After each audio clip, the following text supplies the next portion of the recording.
jaringan transmisi gitu ya, jaringan transmisi, teman-teman bisa ini apa namanya, bisa download di ini ya, apa namanya, materinya di portal perkuliahan sudah saya upload. Nah, yang saya share ada ya.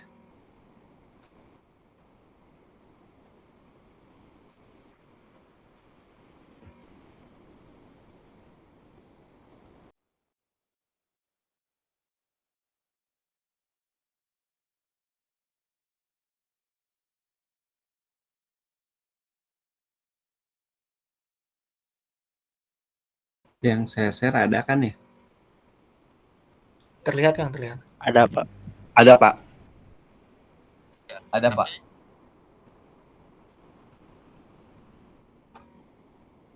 Nah, sebenarnya ini pembahasan materi ini kalau di mata kuliah sistem transmisi ini kita pernah bahas sebenarnya, pernah bahas dan teman-teman mungkin sudah mengerjakan juga gitu. Bagaimana melakukan misalnya suatu perhitungan gitu ya, ada sistem transmisi. Nah, ini ada terkait dengan overhead konduktor gitu ya, kemudian overhead spacer kabel, kemudian ada underground kabel gitu ya, kemudian three conductor kabel sama service kabel gitu ya. Nah, untuk konduktor apa namanya, saluran udara gitu ya, ini ada beberapa yang biasa digunakan gitu ya. Kita sudah pernah apa namanya bahas gitu ya, baik ACSR, ACAR, dan ACSR AW gitu ya, dan seterusnya ya. Saya kira ini tidak akan banyak kita bahas gitu ya. Nah, kemudian di sini ada misalnya sebagai apa namanya, bagian pemisah gitu ya, bagian pemisah dari misalnya overhead kabel gitu ya.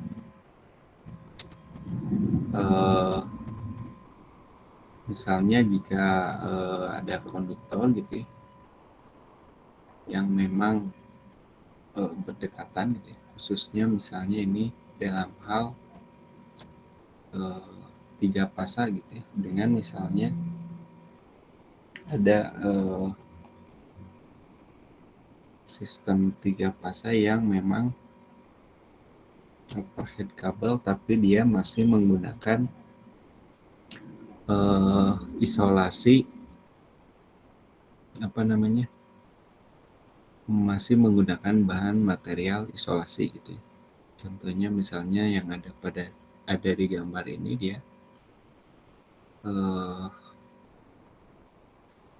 dia posisinya cukup berdekatan dengan satu konduktor dengan konduktor yang lainnya. Hanya misalnya dia menggunakan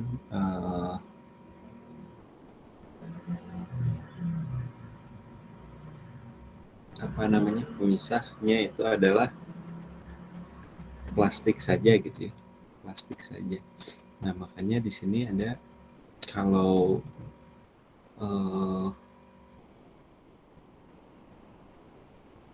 dulu itu ada yang namanya banded konduktor gitu.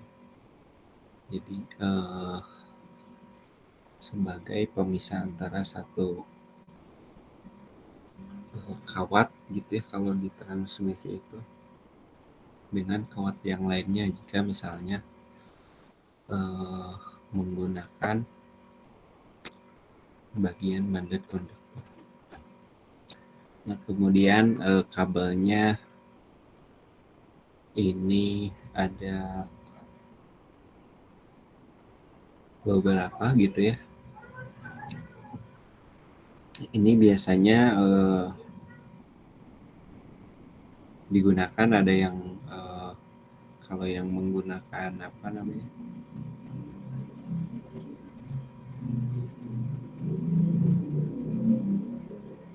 isolasi bahan gitu ya, bahan isolasi biasanya kita gunakan untuk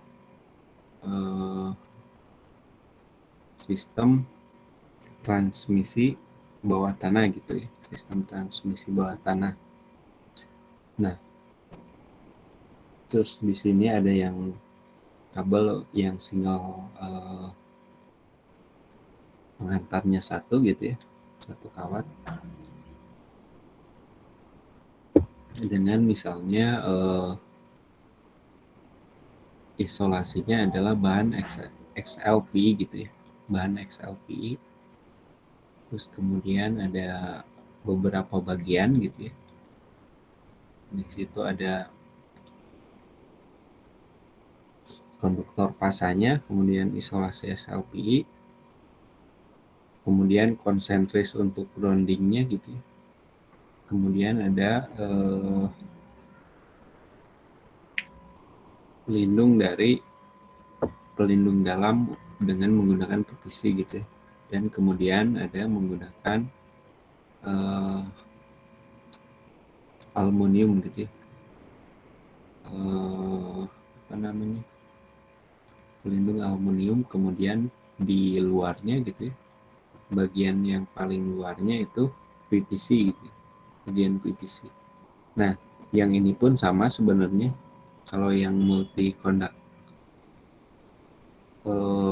misalnya lebih dari satu inti kawat pasa gitu ya, juga sama, tidak jauh dengan yang satu pasa gitu ya. Cuma di sini ada beberapa bagian saja gitu ya yang ditambahkan. Nah, kemudian ada juga ini untuk misalnya kabel transmisi yang bawah tanah gitu ya, bawah tanah, dengan misalnya materialnya itu biasanya semikonduktor gitu ya, dengan misalnya tingkatan untuk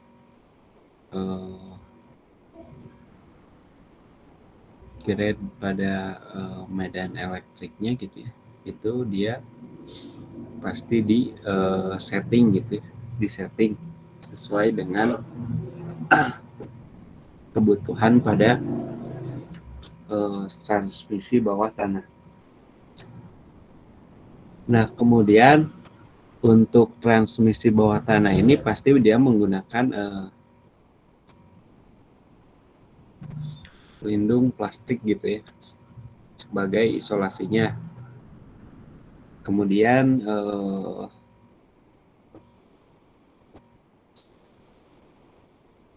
ada posisi misalnya untuk bagian netralnya gitu ya, untuk misalnya di bagian luar dari misalnya bagian proteksinya. Nah, kemudian parameter yang digunakan dalam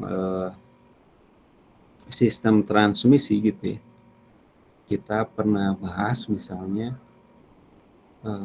di sini ada misalnya terkait dengan nilai dari jaringan resistansi DC kemudian AC gitu ya.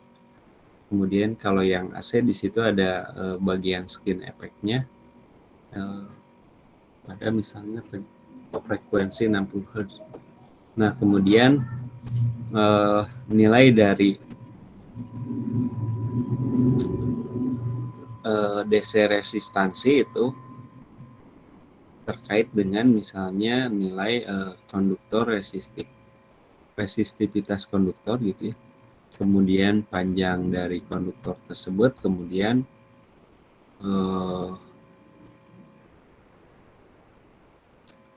diameter dari misalnya konduktor tersebut gitu ya, nilai A-nya. Yang AC pun dia itu terkait dengan misalnya 1002 ini yang ini ya, apa namanya,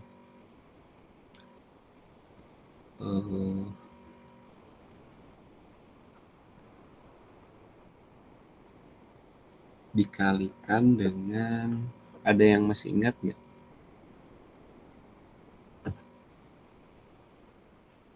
Faktor pengali dari kalau misalnya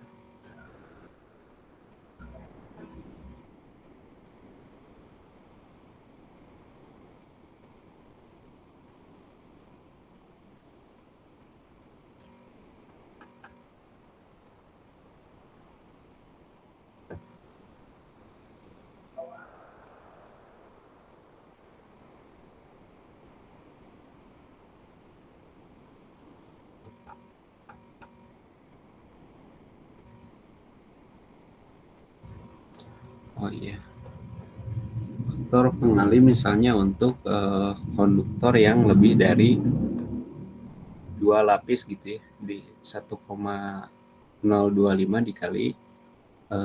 dikalikan dengan nilai rho dikali L per A gitu ya, nilainya seperti itu. Ini untuk lebih misalnya lebih dari dua pengantar gitu. Kemudian ada temperatur efek, jadi terkait dengan meningkatnya dia nilai dari tahanan gitu ya pada misalnya temperatur konduktor yang meningkat gitu. Nah, apakah misalnya ratingnya itu berada pada 65 derajat Celcius, 75 atau 90 derajat gitu. Nah, kemudian ada misalnya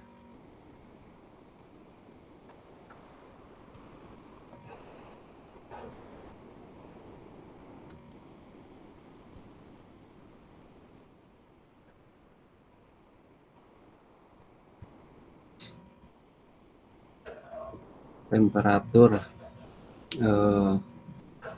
lingkungannya misalnya 20 derajat Celcius, kita bisa menggunakan dulu apa namanya, nilai yang terdapat pada suatu tabel berdasarkan tabel yang ini ya, resistivitas bahan konduktor pada berbagai suhu gitu ya kalau nggak salah. Nah, dia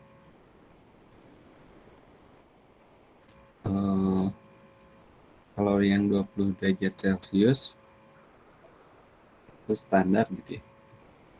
Kita tinggal memasukkan aja berapa misalnya nilai dari jenis bahannya nanti. Apakah misalnya aluminium atau misalnya tembaga yang memiliki nilai apa namanya, materialnya berapa persen gitu. Nah, kemudian ini terkait dengan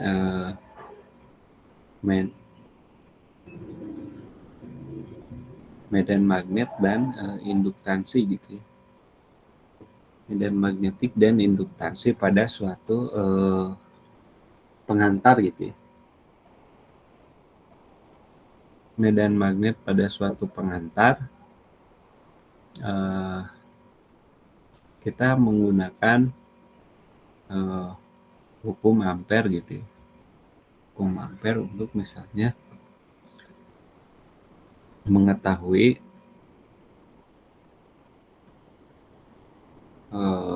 nilai magnetisasi gitu ya, dan induktansi pada suatu pengantar gitu ya. Jadi kita menggunakan misalnya integral skalar gitu ya, untuk misalnya melakukan hitungan gitu ya, medan magnet gitu ya, untuk melakukan perhitungan medan magnet. Dan untuk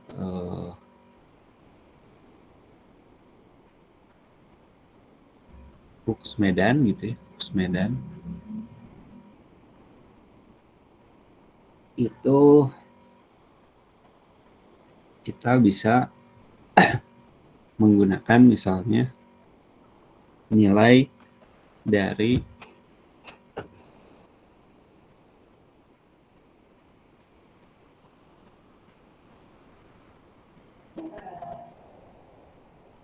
yang didefinisikan oleh misalnya kalau flux medan ini medan listriknya, itu kita bisa menggunakan persamaan yang ini gitu ya, persamaan yang ini, dimana misalnya nilai fluxnya itu integral dari B, integral dari nilai B-nya gitu. Nah, sehingga nanti kita akan mengetahui berapa misalnya flux di sekitar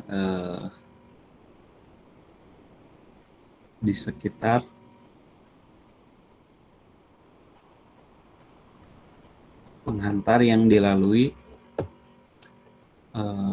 energi listrik ini gitu ya, penghantar yang dilalui energi listrik ini berapa misalnya nilai fluxnya.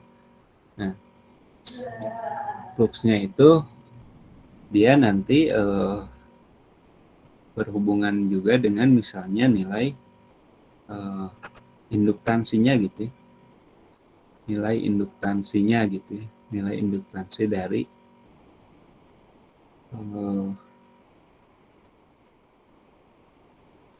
suatu penghantar tersebut gitu ya. Berapa nilai misalnya jika misalnya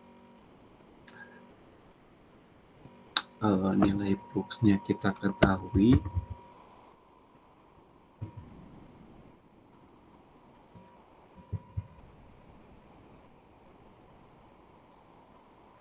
nilai dari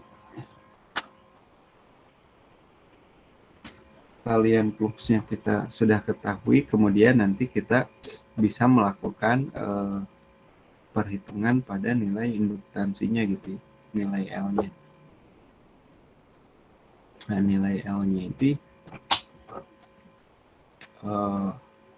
nanti dibagi berdasarkan dengan nilai dari I-nya gitu ya, lambda per I. Nah, kemudian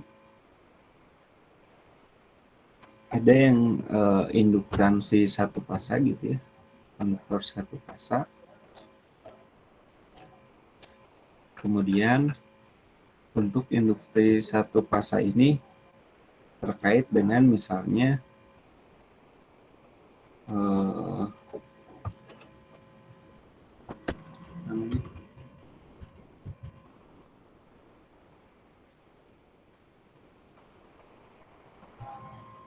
tidak terbatas pada misalnya satu kawat gitu ya, dengan misalnya pendekatan yang misalnya perkiraan gitu ya, perkiraannya dia untuk misalnya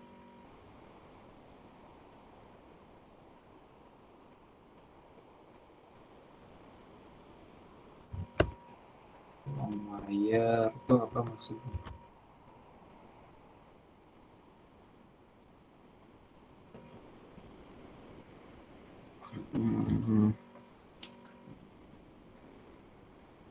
Jadi untuk maksudnya penghantar yang panjang gitu ya. Penghantar yang panjang dengan misalnya asumsi nanti di sini asumsi yang digunakan misalnya terkait dengan nilai dari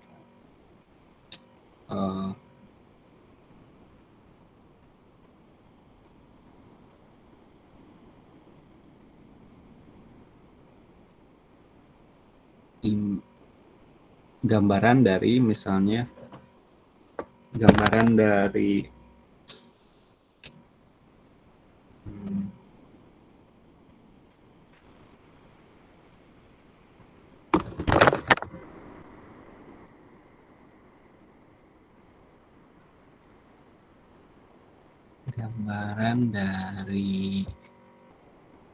kawatnya gitu ya, atau misalnya pengantarnya itu mendekati dari kurang lebih pada nilai yang terbatas gitu ya, tidak terbatas. Nah kemudian nanti kita bisa menentukan berapa misalnya nilai radiusnya gitu ya, dari panjang kabel tersebut, nilai radius R-nya berapa, kemudian berapa nilai dari arus densitasnya gitu ya, di mana arusnya ini adalah kita masukkan ke dalam satuan IX gitu ya, dengan misalnya flux flux yang ada pada dari garis tersebut, yaitu bentuknya konsentris gitu ya, konsentris, dengan kita masukkan ke dalam satuan H atau tangensial.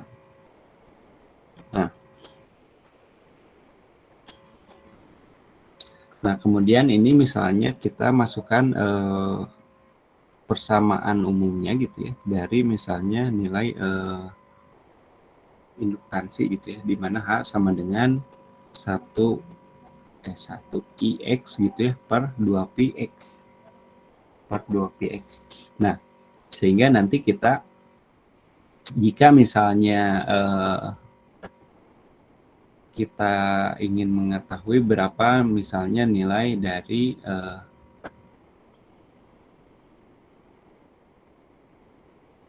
induktansi dalam pada misalnya yang ada di dalam konduktornya gitu ya, nilai yang ada di dalam konduktornya, nanti kita bisa masukkan mengikuti persamaan yang ada di sini gitu ya, berapa nilai I-nya, kemudian nilai R-nya berapa kita masukkan, kemudian X-nya berapa, sehingga nanti kita bisa menentukan nilai H-nya gitu ya, kemudian nilai B-nya gitu, BX-nya juga. Ini terkait dengan tadi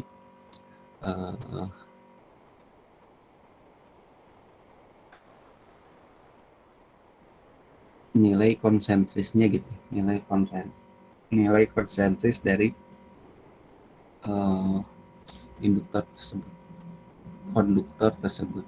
Nah kemudian di ujung kita gunakan persamaan nilai induktansi yang ada di akhir ini gitu ya, untuk menentukan misalnya berapa nilai induktansi internal pada satu pengantar. Nah kemudian ini untuk sisi luarnya gitu ya, kan ada bagian dalam dan bagian luar yang dihasilkan gitu ya, dengan asumsi bahwasanya nilai X-nya ini lebih besar dari R gitu ya, lebih besar dari R. Nah kemudian kita bisa menggunakan nilai dari induktansi eksternal ini berdasarkan nanti nilai dari D1 dan D2-nya gitu ya. D1 dan D2-nya ini biasanya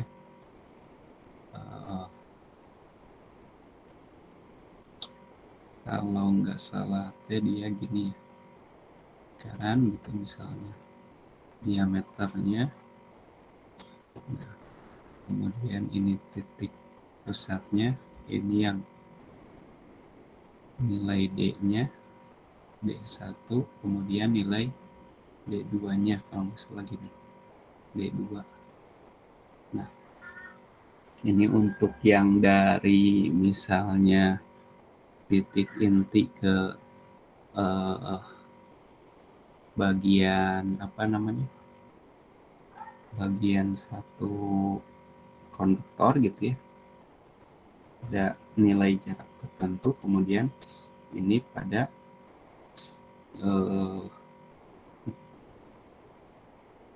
D dengan jarak luarnya gitu ya.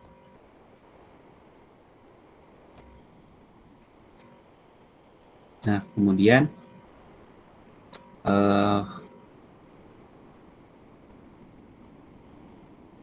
ini yang terkait dengan nilai dari nilai induktansi satu fasa pada misalnya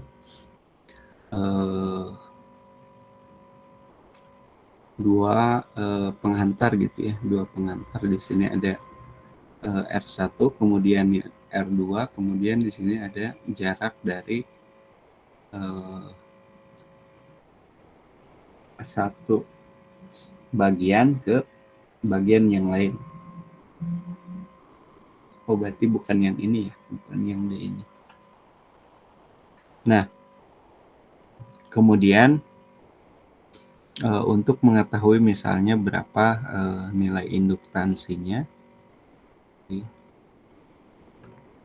ini untuk misalnya jarak yang dipisahkannya adalah nilai dari R1 dan R2-nya gitu. Nah, kemudian ini untuk satu fasa. Nah, kemudian untuk bagian dua konduktor gitu ya. Untuk dua konduktor. Nah, ini kalau untuk satu konduktor kita bisa menggunakan persamaan yang ini gitu ya. Persamaan yang ini untuk menentukan berapa nilai induktansi yang terjadi misalnya antara satu bagian dengan bagian yang lainnya.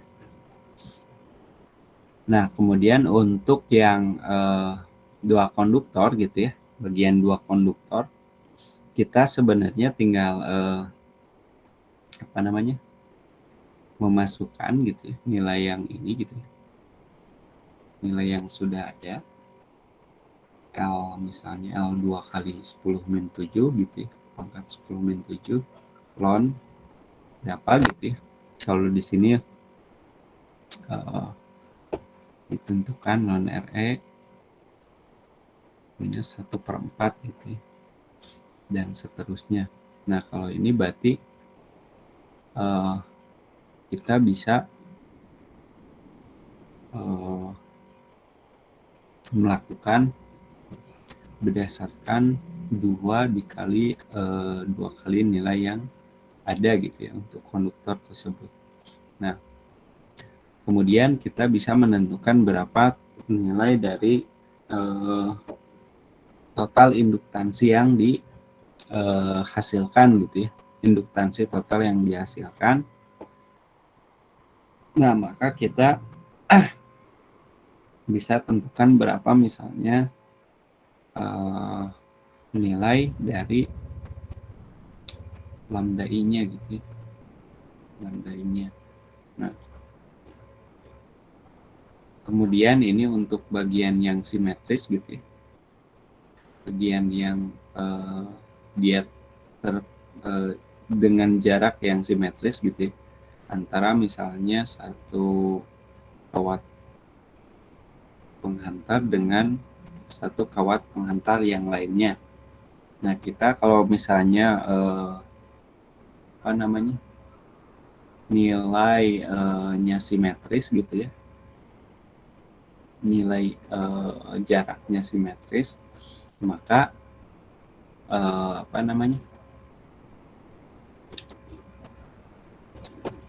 kita bisa menggunakan persamaan yang ada di sini gitu ya untuk menentukan berapa daya nilai induktansi yang dihasilkan gitu. Nah, kemudian ada yang jarak yang tidak simetris gitu ya. Kalau yang jarak yang tidak simetris nanti berhubungan dengan transposisi gitu ya, yang pernah kita bahas di sebelumnya gitu ya. Nah, dia harus melakukan persilangan gitu ya antara satu posisi ke posisi yang lainnya gitu. Nah, kemudian untuk medan listriknya gitu ya pada suatu pengantar ini gitu ya. Bagaimana misalnya medan listrik yang terjadi pada suatu pengantar ini dihasilkan berdasarkan berapa besar besaran dari misalnya nilai dari nanti itu R-nya gitu ya, kemudian D-nya gitu ya, D ini medan listriknya, kemudian nilai epsilon dan nilai E-nya gitu ya, nilai tegangan, sehingga kita bisa menentukan nanti medan listriknya itu adalah means integral D1 D2 E gitu ya, kalikan dengan satuan DL gitu. Nah, kemudian kita bisa memasukkan juga nilai kapasitansinya gitu ya. Nilai Q-nya. Ini nilai kapasitansinya yang ada pada suatu pengantar gitu. Nah, kemudian untuk menentukan berapa misalnya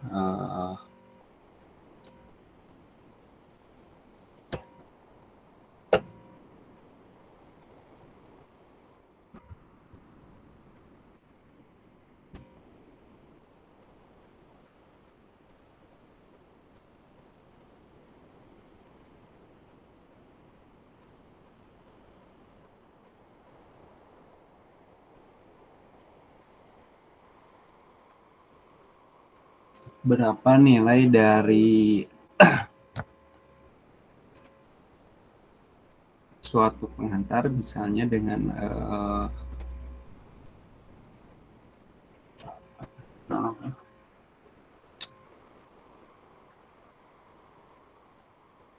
dengan jari-jarinya R gitu ya, radiusnya R. Misalnya pada contoh di sini kita bisa menggunakan persamaan ini, kemudian kita menentukan berapa nilai D di sini gitu ya, yang dihasilkan berdasarkan dari pengaruh nilai Q dan ininya gitu. Kemudian nilai epsilonnya berapa gitu. Nah, ada misalnya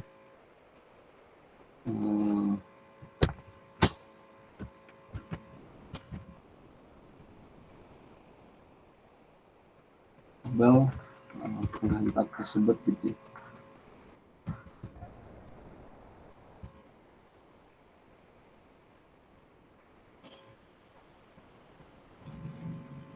Nah, kemudian ada misalnya nilai kapasitansi gitu ya. Kapasitansi 3 fasa gitu ya. Misalnya dengan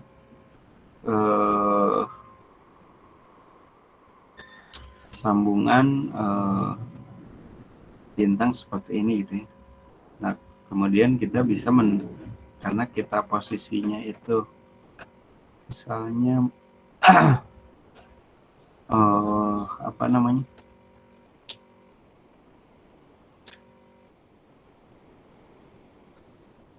jaraknya itu equilateral gitu ya. Ini berarti kita bisa menggunakan nilai dari GMD gitu ya. Nilai GMD-nya untuk menentukan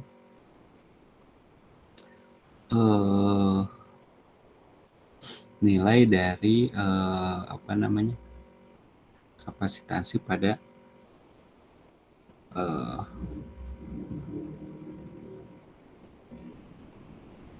sambungan 3 fasa tersebut gitu ya. 3 fasa tersebut. Nah, kemudian kita juga bisa menentukan misalnya berapa kapasitansi per milnya gitu ya, per fasanya yang diperoleh dari apa namanya,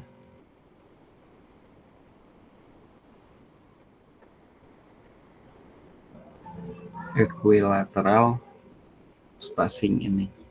Nah, kemudian contohnya ini sebenarnya pernah bukan pernah, ini ada di contoh yang dulu gitu ya. Bagaimana misalnya kita menentukan nilai GMD pada suatu jaringan gitu ya. Jika misalnya kita memiliki berapa nilai jarak dari setiap pasaknya gitu ya. Kemudian diketahui berapa nilai R-nya pada suatu konduktor tersebut.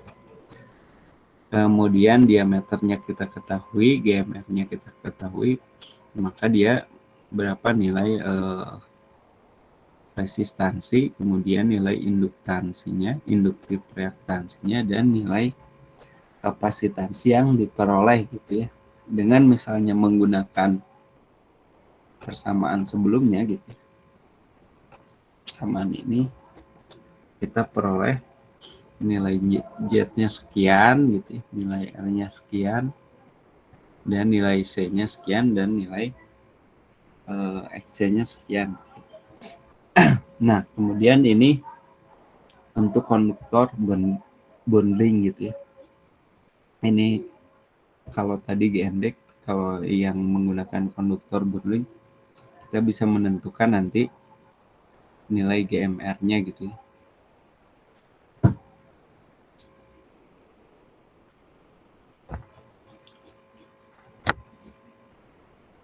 Nah, ini untuk contoh-contoh soalnya sih pada perhitungan ini udah dibahas secara langsung gitu ya. Misalnya contoh yang ini berapa misalnya nilai resistansi, induktif reaktansi, dan kapasitansi pada misalnya overhead line gitu ya, dengan asumsi misalnya jaringan yang beroperasinya pada 60 Hz gitu ya. Pada misalnya jaringan 60 Hz, maka diketahui di sini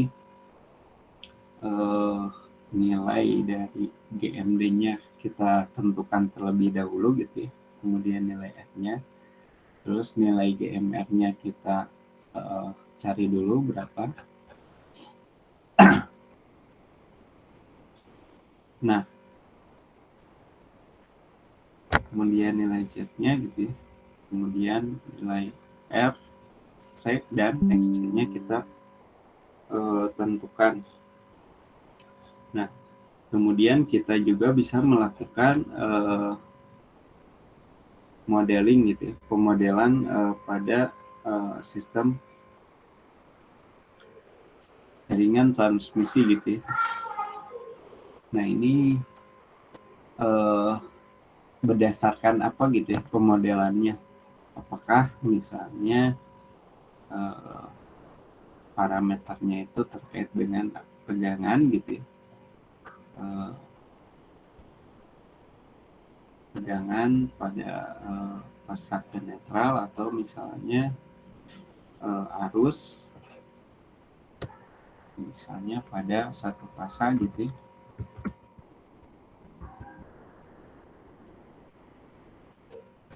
Atau misalnya pada parameternya berdasarkan sistem 3 fasa gitu ya, misalnya yang direduksi ke dalam ekuivalen atau apa namanya, ekuivalen setara dengan satu fasa gitu ya, misalnya. Nah, kemudian terkait dengan parameternya, apakah misalnya kita bisa menentukan berapa nilai parameter RLC-nya gitu ya, dan nilai G-nya gitu ya. Nah, pemodelannya ini ada 3 jenis pemodelan gitu ya. Nanti kedepannya itu terkait dengan jenis pemodelannya gitu ya. Apakah berdasarkan dia panjang atau misalnya berdasarkan nilai level tegangannya gitu ya, dan level tegangannya gitu ya. Nah, kemudian di sini ada 3 bagian sebenarnya dalam hal menentukan pemodelan, apakah misalnya dia sistemnya itu short atau maksudnya transmisi,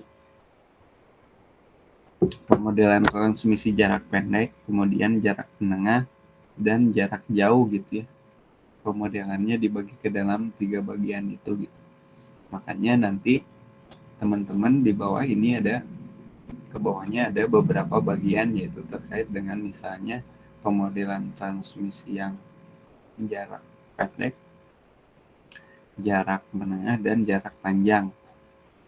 Nah, kalau misalnya yang jarak pendek itu nilai dari C-nya gitu ya, nilai kapasitansinya itu diabaikan gitu ya biasanya, dan seterusnya.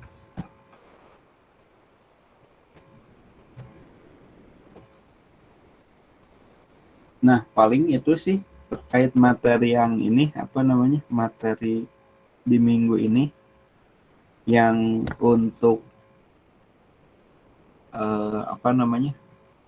pemodelan jarak pendek, jarak panjang, dan jarak pendek, jarak menengah, dan jarak panjang. Silakan teman-teman teman-teman pelajari sendiri gitu ya, karena ini sudah biasanya di RL gitu ya, pemodelan seperti ini. Nah, kalau ini kita masukkan nilai C-nya. Ada yang mau didiskusikan dulu nggak dari pembahasan materi ini?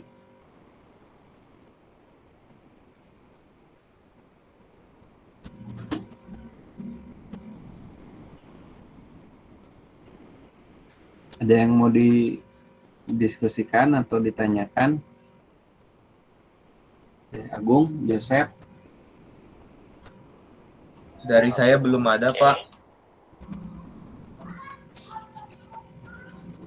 Fikri?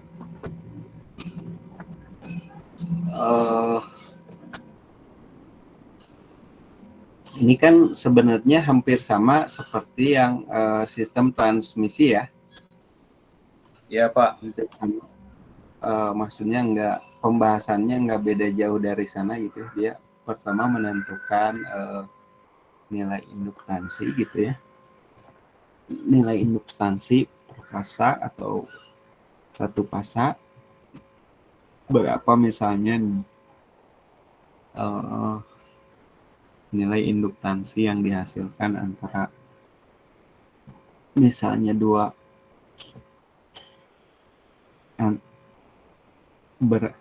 induktansi yang ada pada dua penghantar yang misalnya berdekatan gitu ya, atau misalnya induktansi pada sistem 3 fasa gitu ya, dengan misalnya jarak simetris gitu ya, kemudian dengan jarak asimetris gitu ya. Kalau jarak asimetris kita pernah bahas terkait dengan transposisi gitu ya. pemindahan dari satu posisi ke posisi yang lainnya di bagian gadu switching gitu ya. Tapi kalau sekarang itu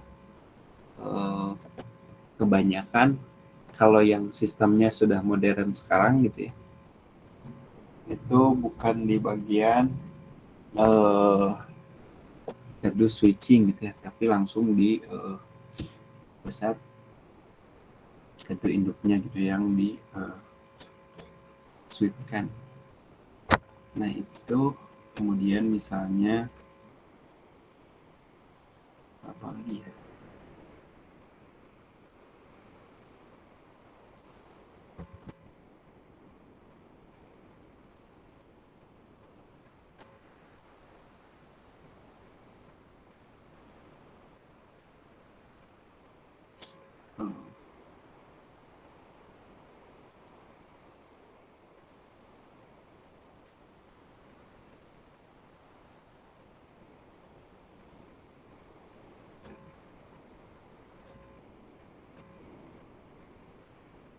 Kondektor bundling, model transmisi.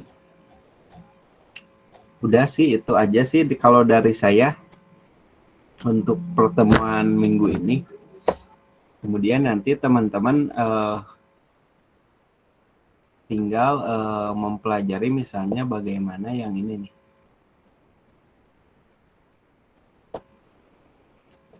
Yang bagian short transmisi, kemudian medium transmisi, kemudian yang long transmisi gitu ya. Ini kan kalau yang apa namanya, yang short transmisi mana? Short transmisi. Nah ini dia kriterianya gitu ya, panjangnya kurang dari 50 mil atau 80 km gitu ya. Kemudian nilai tegangannya tidak lebih dari 65 kP dan seterusnya gitu ya. Terus kalau apa bedanya dengan yang menengah, terus apa bedanya dengan yang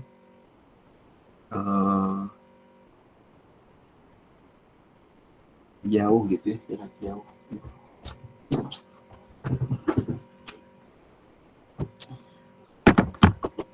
Ada yang ke kampus gak hari ini?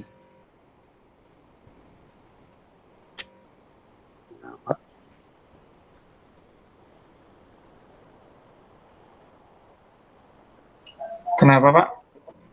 Ada yang ke kampus gak?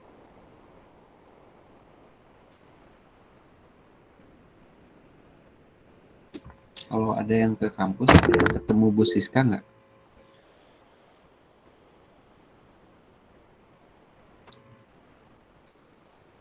Nah, paling dari saya itu aja sih untuk pertemuan sekarang gitu ya.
Ini masuk semua nggak hari ini?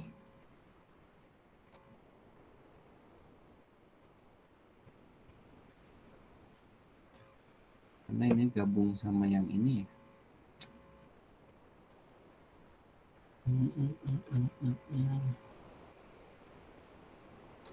Ada yang udah ngasih ke saya ini belum, apa namanya, mahasiswa yang nggak ngikutin MBKM, data mahasiswa yang nggak ngikuti MBKM.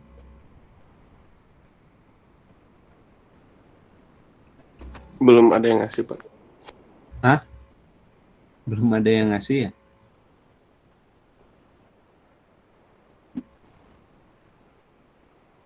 Ini ada yang ikut MBKM kan ya?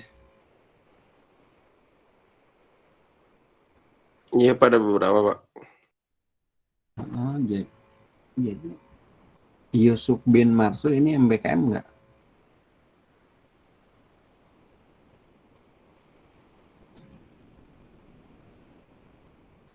Saidah.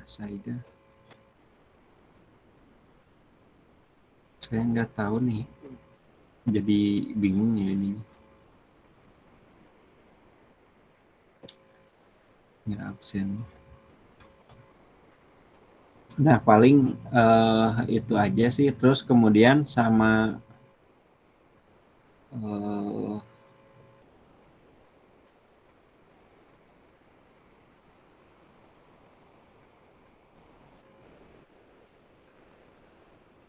Padli sama Ridwan ya, KM-nya ya. Minta tolong di-approve aja ininya, apa namanya, BAP perkuliahannya. Iya Pak, nanti di-upload sama Ridwan. Padli sama tadi Ridwan ya. Bisa minta data siapa yang ikut MBKM dan siapa yang enggak.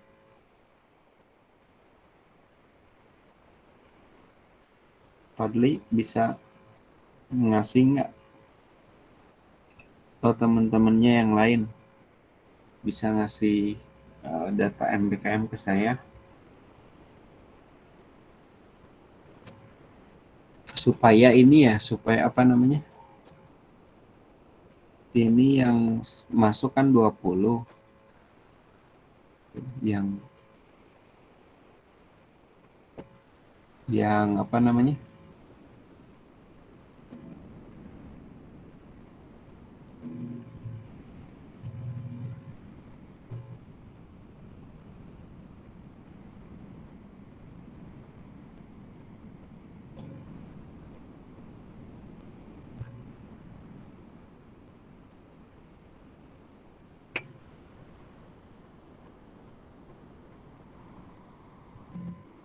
untuk minggu ini nggak ada apa namanya, tugas gitu ya. Tapi teman-teman, sebenarnya saya nggak tahu tuh yang tugas yang pertama yang disuruh ini ya,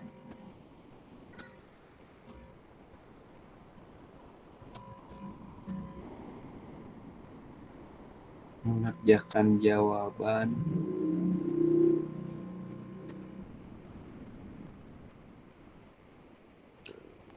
yang Izin bertanya, Kang. menggunakan etap tuh. Izin bertanya, Kang. Udah pada selesai belum itu teh?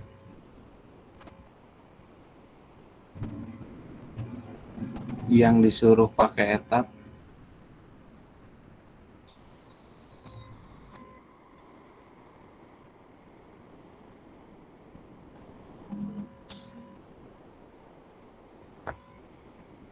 Ada yang pakai etap kemarin itu teh, ada yang sama saya dibuka gitu ya, itu bisa dibuka terus kemudian bisa di run gitu ya. Ada yang nggak bisa gitu. Ada yang nggak bisa saya running gitu, nggak tahu kenapa. Apakah dari kaliannya emang apa namanya, emang eh, belum selesai atau gimana gitu.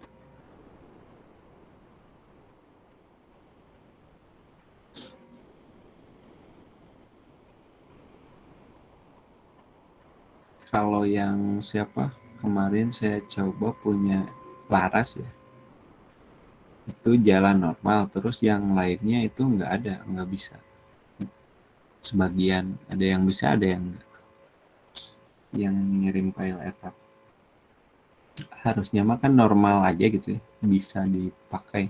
Atau ini ngaruh nggak kalau misalnya kan saya menggunakan yang etap yang versi berapa, kalian misalnya ngebuat di versi berapa, itu bisa kebuka nggak? Kang, mohon maaf. Izin masuk. Ya. Ini kan terkait ada beberapa teman ya istilahnya yang ingin condong lebih fokus ke kuliah dan telat untuk mengumpulkan tugas 1 dan 2. Nah ini kemarin benar dilewatkan email ya Kang ya? Iya, Iya, baik Kang. kirimnya ke email. Sebenarnya Untuk emailnya yang mana ya Kang? Kan ada yang ya ada yang Yahoo, ada yang UPI ya Kang ya? Yang punya Kang UPI Neris. Edu. Yang UPI Edu. Siap Kang. Edu. Oke, kalau misalnya tidak ada lagi untuk yang ingin didiskusikan untuk perkuliahan kali ini, di sini nggak ada yang ini jaga lab ya? Udah nggak ada ya mahasiswa sama 2009. Ini 2019 kan nih ini teh? Ya Pak. Iya Pak. 2019. Anak yang jaga lab. Ya udah deh, gitu deh. Selamat siang. Wabillahi taufiq wal hidayah. Wassalamualaikum warahmatullahi wabarakatuh. Waalaikumsalam.